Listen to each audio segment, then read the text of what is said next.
নমস্কার বন্ধুরা, কেমন আছো সবাই?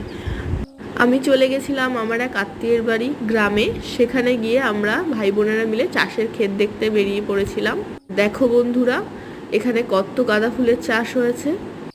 চারিদিকে যত জমিগুলো ছিল সব জমিতে এরকম গাঁদা ফুলের চাষ হচ্ছিল, কিন্তু ওখানে লোক থাকাতে আমরা একটা ফুলও তুলতে পারিনি।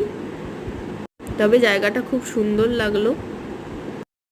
ওনাদের কাছে ছোট চারা রেডি ছিল না, যার ফলে আমরা কিনতেও পারিনি। তবে ভোরবেলায় এমন একটা জায়গায় ঘুরতে গিয়ে খুব ভালো লাগলো। আর এটা ছিল ধানের ক্ষেত। আমি প্রথমে রজনীগন্ধা ভেবেছিলাম, কিন্তু তারপর ওখানে যিনি ছিলেন তিনি বললেন এটা ধানের ক্ষেত। আর এই ক্ষেতটায় ছোট ছোট ধান ধরেও গেছিল, তবে এরকম জল দেওয়ার ব্যবস্থা আমি প্রথম দেখলাম। আর পাশে একটা খাল মতো ছিল, এখান থেকেই জলগুলো জমিতে দেয়া হয়। আর এখানে একটা অদ্ভুত জিনিস আমি লক্ষ্য করলাম। একটু এগিয়ে গিয়ে দেখলাম মাটির ভেতর থেকে এভাবে জল বেরোচ্ছে। এই সিস্টেমটা কিভাবে হয়েছে সেটা আমার জানা নেই, খুব অবাক লাগলো। তোমরা যদি কেউ জেনে থাকো প্লিজ আমাকে জানিও।